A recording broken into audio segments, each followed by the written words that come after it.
Today, we're diving into the incredible story of Imran Khan. It's a journey of stunning highs and devastating lows. From a world champion lifting a trophy in Australia to a political prisoner locked in a cell in Pakistan. It's a story that has truly shaped a nation. So let's start where the legend was born.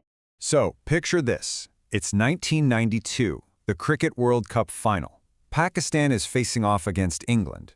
Now, for Pakistan, a country that was really hungry for some good news, this was so much more than just a game. It was a moment of pure national hope.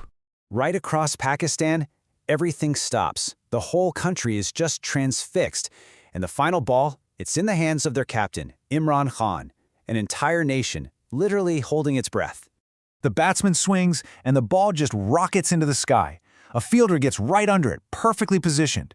And for that 1 second, an entire nation is just suspended in time, somewhere between hope and total despair. He catches it. It's over. Pakistan has won the World Cup.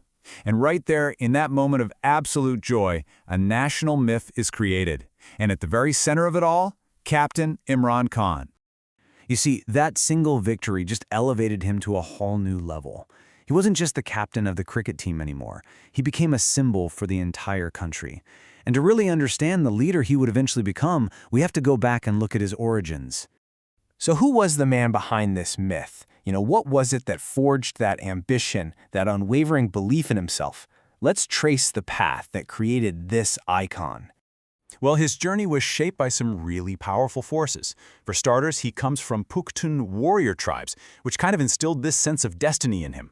He was a cricket prodigy, debuting for Pakistan at just 18, but his time at Oxford University, that was truly transformative. It's where he dove into politics and even crossed paths with a future rival, Benazir Bhutto.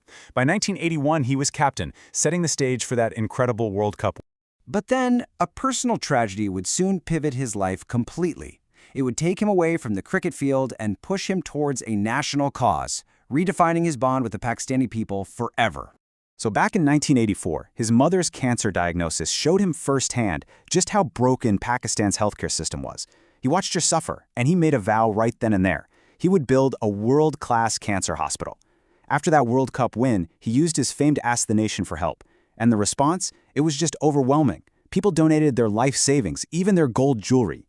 By keeping that promise, he became more than a sports hero. He became a real symbol of hope for the whole country. But, building a hospital is one thing. Trying to navigate the treacherous world of Pakistani politics, well, that's a whole other beast. His next chapter would be a grueling, 2-decade-long struggle for power. He launches his political party, the Movement for Justice, or PTI. His whole goal was to break the stranglehold of Pakistan's two powerful political dynasties. But he learned pretty quickly that while people would happily donate to his hospital, getting them to change their political loyalties was going to be much, much harder.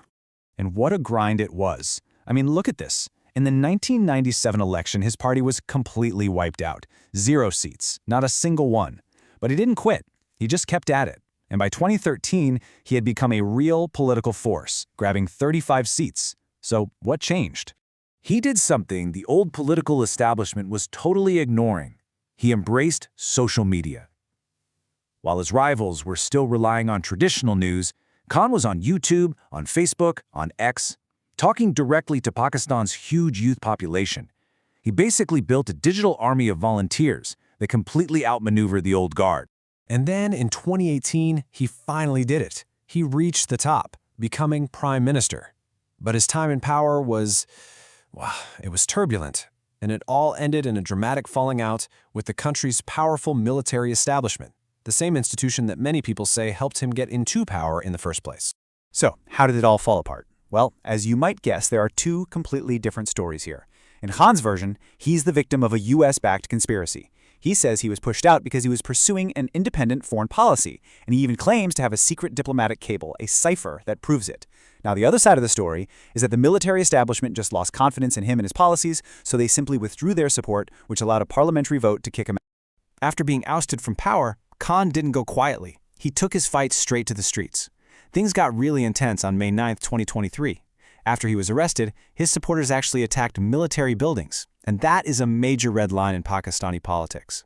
That triggered a massive crackdown, and it all ended with him being imprisoned on corruption charges. And that brings us to where we are right now. Imran Khan is in prison. He's been convicted and he's banned from politics. But for millions of his supporters, he is still their captain. And his story, well, it feels like it's far from over. This quote really captures his defiant spirit, and it's what his followers believe, that even from behind bars, his message is still getting out, maybe now more powerfully than ever before. So who is Imran Khan? Is he a national savior who was brought down by a corrupt system? A dangerous populist who became a threat to the state itself? Or just a stubborn man who refused to play by the rules?